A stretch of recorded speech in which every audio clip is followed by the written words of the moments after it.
실제로 뭐 40대가 넘어가기 시작하면은 이제 선택지가 사라져 버리잖아요. 그러니까 이제 그때부터는 생각이 이제 어떻게든 버티자. 오히려 도전을 안 하시고 성장을 안 하려고 합니다. 마음으로는 이미 회사를 버린 거예요. 이미 버렸고 버티기에 돌입하면서 최소한의 일만 하고 그냥 시간을 보내는, 저도 그런 고비를 몇 번 넘겼거든요. 그럴 때마다 저는 이제 100일 플랜을 세웁니다. 그러다 보니까 이제 뭐 제 주변의 친구들 보더라도 처음에 어떤 회사를 어떻게 하면 좋은 기업이 될 수 있을까를 고민하고, 그다음에는 이제 좀 연차가 쌓이면 이제 뭐 여기저기서 뭐 제안도 오고 이제 또 조건도 보면서 내가 이 정도 되는구나 생각도 하고 이제 더 좋은 조건 주는 데로 갈까 말까 고민을 하는데, 그게 거기서 그 단계를 넘어서면 말씀한 대로 뭐 40대가 넘어가기 시작하면은 이제 선택지가 사라져 버리잖아요. 그러니까 이제 그때부터는 생각이 이제 어떻게든 버티자 이렇게 바뀌어서 모든 내 생각과 에너지가 어떻게 하면 이 회사를 오래 다닐 수 있을까, 이 고민을 하게 되는데, 책에서 이런 생각이 가장 위험하다고 하셨잖아요. 왜 그런가요? 네. 왜냐하면 버티자로 아예 프레임을 바꿔버린 그 직장인은 티가 나기 시작합니다. 일단 그 버티지 않고 회사와 내가 같이 성장하고 있다라고 생각하는 사람은 일을 대하는 태도가 다른데, 버티자고 딱 프레임을 바꾸신 분들은 그때부터는 일을 최소화만 하려고 하세요. 왜냐면 버티는 거고 급여를 최대한 길게 받으려고 하고, 괜한 도전을 했다가 괜히 눈에 찍히면 오히려 그게 생명 연장에 마이너스가 될 수 있다라고 생각하시기 때문에 오히려 도전을 안 하시고 성장을 안 하려고 합니다. 네, 그렇게 되면 더 생명이 짧아질 수도 있겠죠. 그래서 저는 그 마인드는 굉장히 위험하다고 생각하고요. 오히려 그렇게 이제 이 회사에서는 내가 끝난 것 같아, 조금 준비했다가 나가라고 그러면 정말 나가야 될 때 나가서 그때는 새로운 일을 해야 될 것 같아, 그 정도의 마음이 드신 분이라면 저는 오히려 그때가 또 기회를 삼으셔서 성장의 기회를 삼으셔야 되지 않을까 생각합니다. 그때만 그런 버티기를 하시는 분들이 많이 쓰는 용어가 저도 새롭게 들었는데요. 조용한 퇴사라고 하더라고요. 네, 저는 정말 그 얘기 조용한 퇴사라고 들었을 때는 조용히 퇴사하는 건 줄 알았어요. 근데 그게 아니라 마음으로는 이미 회사를 버린 거예요. 이미 버렸고 버티기에 돌입하면서 최소한의 일만 하고 그냥 시간을 보내는 그런 프레임으로 바꾸신 분들을 조용한 퇴사라고 하던데, 이 조용한 퇴사라는 게 저는 회사에도 안 좋고 본인에게도 굉장히 안 좋지만 제일 미안한 거는 팀원들이에요. 이 사람이 최소한의 일만 하면 그 일은 다 누구한테 갈까요? 결국은 동료들이 그걸 배분해서 가져가는 거거든요. 그렇기 때문에 남한테 그렇게 피해를 입히는 일을 마치 대단한 전략인 것처럼 이름까지 붙여서 그렇게 얘기하지 마시고, 저는 핑계라고 생각하거든요. 오히려 이 회사의 성장은 끝났어, 더 이상 못 다니겠어, 조용한 퇴사를 결심할 정도로 라고 생각하시면 정말로 퇴사할 결심을 하시고 플랜을 짜셨으면 좋겠어요.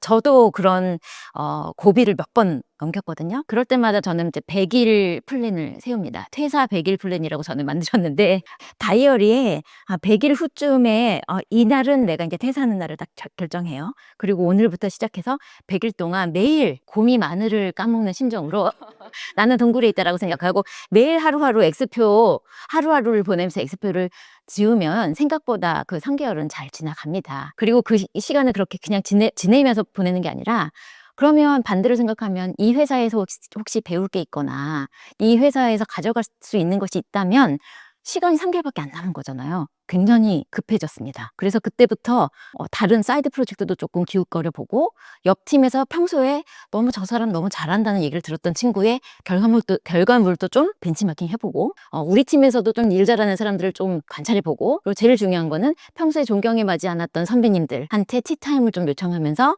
진짜 인맥을 만드는 거죠. 네, 퇴사 후에도 선배님 나한테 롤모델이니까 꼭 개인적인 관계를 만들고 싶다라고 생각했던 분들한테도 좀 연락을 좀 해보시고, 그런 시간으로 이 3개월을 채우시잖아요. 그러면 이 사람이 눈빛부터 달라졌기 때문에 생각하지 못했던 부작용이 생기기도 합니다. 부작용요? 예. 현 직장에서 갑자기 나에게 승진을 제안하거나, 갑자기 안 줬던 좋은 기회를 주거나 새로운 프로젝트를 맡기기도 합니다. 그렇게 하면서 저는 이렇게 하면서 100일 플랜 하시면서 그 고비들을 넘겨서 진짜로 근속을 오랫동안 가져가시는 분들을 많이 봤어요. 저도 역시 그 10년 이상 다녔던 회사에서 3번 정도 그 고비가 있었거든요. 그때 이렇게 하면서 그 고비를 넘겼고, 그때마다 우연찮게 큰 프로젝트를 맡거나 아니면 승진을 하거나 해서 제가 그 100일 플랜을 다시 다 없애고 다시 시작할 수 있는 그런 기회가 됐었던 것 같아요. 그러니까 이제 100인 플랜을 짜서 이제 회사를 다니기 시작하는 순간 내가 회사를 보는 새로운 뭔가 시선이 생기는 거군요. 제가 뭐 과거에 인터뷰했던 삼성전자 다니시던 그분이 하셨던 말씀이, 그분이 이제 퇴사를 하셨는데 40대 한 중반 되셨나? 아무튼 그러셨는데, 퇴사를 결정해 놓고 이제 회사에 이식을 하니까 그 삼성전자 수원에 있는 곳에 뭐 그분 말로는 그래요. 우리나라에서 제일 긴 수영 레일이 있대요. 수영을 한 번도 안 했는데 그게 그렇게 들어온다고 그 말씀하시더라고요. 그러니까 그 포인트도 비슷한 포인트인데요. 그전에는 보이지 않았었던 그 회사의 좋은 장점들이 눈에 확 보이기 시작해요. 그게 이제 그런 인프라일 수도 있는데, 어떻게 보면 그 남은 기간 동안 이력서에 뭐라도 한 줄 더 적을 수 있는 것들을 찾으시면 일할 때도 굉장히 도움이 됩니다. 그 요즘에 뭐 평생 직장에 살아왔다 뭐 이 말은 사실 너무나 이제 흔한 말이 됐고 너무 당연한 말이 됐잖아요. 이 작가님의 그 관점에서 봤을 때는 이 평생 직장이 살아왔다는 이 말이 어떤 의미로 다가오세요? 저는 오히려 당연한 말이라고 생각이 들었던 게, 일단 수명이 너무 길어졌잖아요. 평생 직장이라고 하면 예를 들어서 사람의 수명이 한 70세 정도 되면 50대 중반 정도 은퇴해도 평생 직장이지요. 그런데 저희도 그렇고 저희보다 후배인 뭐 90년대, 00년대생 이후는 뭐 잘하면 150살까지 산다고 그런 말이 나오는데, 150세까지 만약에 살면 최소한 한 50년 정도는 교육과 훈련의 시간, 50년 정도는 일을 하는 시간, 50년 정도는 휴식과 충전의 시간, 이렇게 나눈다고 해도 일하는 시간이 50년은 돼야 된다는 말이에요. 근데 지금의 정년 기간도 그렇고 20년에서 30년이잖아요. 평생 직장으로서는 턱없이 부족하죠. 그게 첫 번째 이유고요. 두 번째 이유는 보다 현실적인 이유인데, 한국의 직장들이 20년 이상을 보장해주지 못하는 회사들이 정말 많습니다. 그렇기 때문에 개인으로서도 회사만 믿고 있으면 안 된다. 그런 말 두 가지 의미를 다 포함해서 저는 평생 직장은 없다라고 얘기를 드리는 겁니다. 평생 직장이라는 그 어떻게 보면 그 관념 자체가 시대착오적인 그런 이제 그 돼버린 거네요, 완전히. 그렇게 된 거죠. 네. 네. 이게 제가 어렸을 때만 해도 배우들이나 연예인들도 한 30대 정도 피크를 찍으시면 그 이후부터 잘 안 보이셨어요. 근데 지금 어떻습니까? 지금 전성기를 구가하고 계시는 뭐 유재석 님이라든지 이런 분들, 제가 굉장히 어릴 때부터 봤던 분이거든요. 그분이 30년, 40년은 저렇게 롱런하시고 50대, 60대 분들이 아직도 가장 잘 나가는 연예인이 돼 있고, 그런데 그분들의 인생을 보잖아요. 그분들도 방송인으로서 끊임없이 피버팅을 했다라고 저는 느끼거든요. 최근에 제가 이제 일본 회사도 다녔었고 일본인 친구들이 많아요. 근데 일본 친구들이 이 사람 일본어 전공한 맛집 유튜버 아니야? 라고 얘기했던 사람이 누군지 아세요? 성시경 씨. 일본 사람들은 그분이 맛집 유튜버인 줄 아는데 일본어를 전공한. 근데 내가 발라드 가수였다, 굉장히 유명한 한국의 발라드 가수라고 얘기하니까 정말 깜짝 놀라는 거예요. 근데 성시경 씨가 일본어를 배운 게 40 넘어서예요. 원래 일본어를 하시던 분이 아니에요. 그분도 40 넘어서 취미처럼 조금 장난처럼 그 어떤 방송에서 여러분들 열심히 공부하세요. 저도 제가 일본어 공부할게요 라고 얘기를 했던 약속이 있어서 공부를 시작하셨대요. 그렇게 배운, 40 넘어서 배운 취미처럼 배웠던 것이 커리어 피보팅의 씨앗이 된 거죠. 그리고 평소에 좋아했던 맛집, 그리고 방송인이었던 경력, 이 세 가지가 융합되면서 이분에게 새로운 커리어가 생긴 거예요. 그래서 지금은 오히려 글로벌에서는 성시경 씨 가수인지 모르시는 분들 더 많습니다. 맞아요, 맞아요. 저도 본 것 같아요. 뭐 일본인들이 이제 그 성시경 씨가 어떤 일본의 그 예능 나가서 노래 부르는 걸 했더라고요. 그걸 보고서 유튜브에 쳐보니까 맛집 다닌 것만 나오니까 맛집 유튜버를 알고 있다고 그 얘기를 하더라고요. 예.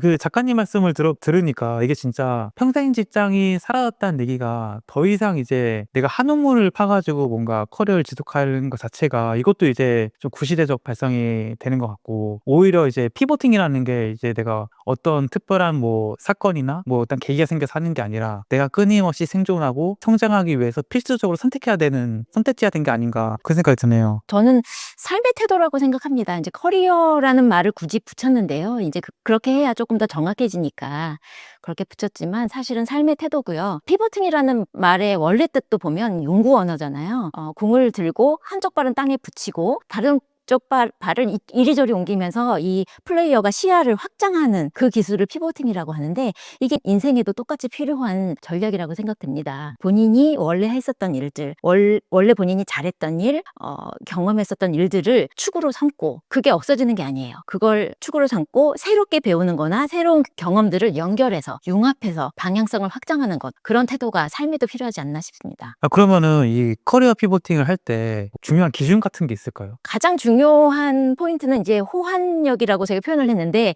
융합 능력이에요. 방금도 설명드렸지만 그 경력직의 커리어 피보팅은 중고 신인으로 완전히 리셋하고 0부터 새로 시작하는 게 아니거든요. 그전 직장에서 아니면 그전 직업에서 내가 가지고 있었던 이 커리어 자산을 어떻게 연결하고 호환할 수 있는가, 이게 되게 중요한 기준이 돼야 됩니다. 저는 이제 그걸 조금 과격하게 실행했고 그게 성공한 케이스긴 한데 이 정도로 과격한 것까지는 시도 안 하셔도 되고 좀 가능한 선에서 작은 시도들을 좀 해보셨으면 좋겠는데, 저 같은 경우는 그러면 예를 들어 문과생이 IT 컨설턴트가 될 때 뽑으시는 분도 제가 이 커리어 피보팅이 가능하다고 생각하셔야 뽑아주실 거 아니에요. 그럼 뭐라고 이 사람을 설득했을까? 이런 걸 이제 많이 물어보시는데 이게 이제 호환력에 대한 설명이라고 생각이 들어요. 제가 IT 컨설턴트를 할 때 자사 이커머스몰을 기획해서 구축했던 경험이 있었는데, 식품회사가 그때 마침 메이저 식품회사들이 이커머스라는 곳에 눈을 돌리기 시작했던 시점이었습니다. 지금은 당연한 거지만 그때는 어떻게 식품이, 특히 신선식품이 이커머스로 유통이 되겠어 라고 생각하던 시절이었거든요. 그래서 면접을 볼 때 그 말씀을 드렸죠. 지금 막 이커머스에 관심을 갖고 있을 시기신데 제가 이커머스 몰을 아예 기획을 하고 구축까지 하고 그 마케팅도 했던 사람입니다. 그렇기 때문에 식품에서도 그 제가 했던 경험을 그대로 연결해서 여기서도 발휘하고 싶습니다라고 연결을 시켰거든요. 그분이 굉장히 매력 있게 느끼시더라고요. 이런 식으로 그 전에 했었던 경험이 지금 피보팅 하고자 하는 방향성에 어떻게 연결될지를 끊임없이 고민하고 연결하는 연습을 좀 해보시면 피보팅 능력이 올라갑니다. 이제 뭐 호환력, 뭐 융합력이라고 말씀하셨지만 이게 사실은 했던 일에서 다른 일을 간다고 했을 때는 내가 여기서 100을 했던 거를 일종의 뭐 평가를 좀 받으면서 다른 쪽 갈 수밖에 없는 구조인 거잖아요. 내가 뭐 마케팅으로 20년을 대박을 쳤는데 뭐 갑자기 IT로 간다고 하면은 아무리 이 회사에서 마케팅적인 능력을 가진 뭐 기획자나 뭐 개발자가 필요하더라도 이 20년 동안 쌓은 걸 온전히 인정받지는 못할 거잖아요. 그러면은 내가 어느 정도 내가 가진 것들을 포기하고 간다는 얘긴데, 그럼 언제 이걸 옮기는 게 가장 좋다고 생각하세요? 그 정도로 인더스트리를 아예 바꾸거나 산업이 완전히 다른 곳으로 가는 그런 피보팅, 그런 이직은 제 생각에는 스타터들, 대리급 정도까지에 한테 할 수 있는 그런 특혜인 것 같아요. 배울 수 있습니다. 제가 이 회사 들어가서 제가 이만큼 이 부분은 제가 잘하는 부분이고요.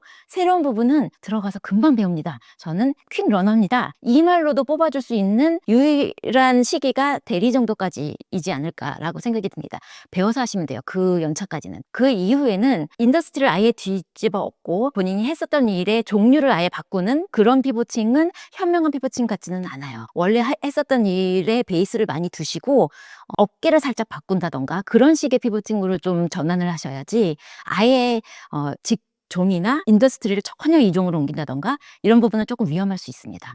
그러면은 그렇게 경력이 있는 정도가 아니고 요즘엔 뭐 신입사원을 뽑을 때 중고신을 뽑는다고 하잖아요. 그 얘기는 내가 어떤 기업에서 뭐 내가 지원하려는 기업보다 뭐 작은 기업이나 뭐 이런 관련 업종의 뭐 중소기업에서 뭐 1년이나 2년, 3년 경력을 쌓고서 신입으로 대기업에 이런 데 지원한다는 거잖아요. 그럼 그런 경우에는 어쨌거나 업이 같아야 된다고 생각하시죠? 거기서는. 제 생각에는 경력직으로도 충분하다고 생각해요. 그래요? 신입으로 꼭 들어갈 수 있는 게 아니라 경력직으로도 그 본인이 했던 경험을 잘 설명하시면 경력직으로도 합격할 가능성이 많다고 생각합니다.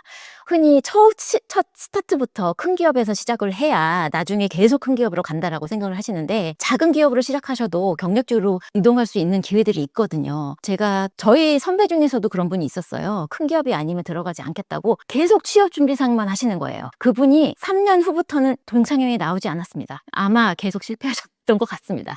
그런데 같은 동기나 우리 선배님 중에서도 그때 제가 졸업했던 시기에도 어려웠기 때문에 대기업이 신입을 많이 뽑지 않았고, 그래서 중소기업이나 중견기업에서 작은 업무부터 시작했던 그런 선배들이 계세요. 그런데 거기서 쌓았던 그 경력이 대기업에서도 이제 경력직을 뽑는 경우는 즉시 실행 가능한, 즉시 전력이 될 수 있는 사람을 뽑는 게 경력직이거든요. 찾다 보니까 경쟁 기업이나 그렇게 큰 기업에서는 사람들이 많이 퇴직하지도 않을 뿐더러 데려오기도 쉽지 않아요. 그런데 어떤 특정 중소기업에서 정말 정확하게 이 일을 했었던 사람이 어플라이를 했어요. 그럼 그 사람 뽑을까요? 안 뽑을까요? 기회가 옵니다. 그래서 중소기업이나 중견기업에서 또 어떤 커리어를 깊이 있게, 전문성 있게 잘 쌓아가시면 대기업으로의 이직이 분명히 가능하다라고 말씀드리고요. 제가 충격적인 사례 하나 말씀드릴게요. 이분 제가 실제 뵀던 분인데, 저도 식품을 했었고 김치도 했었고 절임식품도 단무지도 했고 이랬기 때문에 농산물을 저도 다뤘었답니다. 낫또를 할 때는 콩을 다뤘었고요. 그래서 농산물 유통하시는 SCM, 서플라이 체인 매니지먼트 하시는 그런 도매상이나 산지 유통하시는 분들하고 이제 많이 만나는데, 그분들이 여러분들이 상상하시듯이 학력이 그리 높지 않으신 분들이 많아요. 그냥 그 지역에서 농가 산지에서 농고 나오시고 그 일을 하시거나, 아니면 거기 지방대학교나 전문대 정도 나오시고 그 지역의 회사 도매상에 취업하셔서 일을 하시는 그런 분들이 많으신데, 그런 분들을 사실 이제 부를 때도 그 트럭 기사 있잖아 이렇게 많이 부르시고, 직을 서프라이 매니저잖아 라고 이렇게 이쁘게 불러주지도 않는, 정말 남들이 그렇게 많이 쳐주지도 않는 그런 직업을 가지신 분이었는데, 그분이 되게 젊으신 분인데 산지부터 도매상까지 젊은 나이부터 그 일을 굉장히 오랫동안 하시면서 인맥이 너무 넓게 쌓이신 분인 거예요. 그냥 허투루 일하지 않으신 거죠. 농가를 가도 수급은 어떤지, 올해는 뭐가 흉작이고 뭐가 잘 되었는지, 그리고 많이 풍작인 농산물은 어디다가 그럼 보관을 해야 되는지, 보관도 쉬운 일이 아니거든요. 숨 쉬는 창고에다가 넣어야 농산물들이 오랫동안 신선함을 유지하거든요. 이런 창고에 대한 인프라, 그다음에 도매상에 대한 인프라, 이분은 다니시면서 모든 분과 다 정보를 교류하고, 너무 사람이 싹싹하고 전화번호부에 인맥이 3,000명, 5,000명 이렇게 있는 거예요. 그래서 저도 몇 번 도움을 받았어요. 마늘 같은 거 어디 저기 보관할 창고 없나? 전화하다 없으면 그분께 전화하면 그분이 어떻게든 연결해 주시고 했었거든요. 나중에 들었는데 그분이 그 도매상을 그만두신 거예요. 어디 갔냐고 여쭤보니까 정말 굴지의 대기업에 가 계시는 거예요. 어느 마트라고 하면 다 아는 그 마트에, 그 마트가 프레시 센터 이렇게 하면서 농산물을 직소싱해서 마트에 이제 한 코너를 만드는 시기였어요. 그때 그러면 직소싱을 할 수 있는 매니저가 필요하잖아요. 이분들도 수소문을 해봤더니 그 어느 대기업 출신보다 이 사람이 키맨이다 추천을 받으셨대요. 어느 도매상에서 추천을 했다는 거죠. 그래서 이분도 얼떨떨하게 전화를 받았는데, 이렇게 큰 대기업이 갑자기 나를 면접 보겠다고 스카웃을 제의해 너무 놀라셨대요. 그분이 그 대기업으로 구매팀으로 이직을 하셨습니다. 그리고 지금은 글로벌 기업에 가 계세요. 그 피보팅이라는 게 진짜 상상을 초월하기도 하네요, 이게. 그래서 제가 인맥도 피보팅의 씨앗이다라고 얘기를 했었습니다.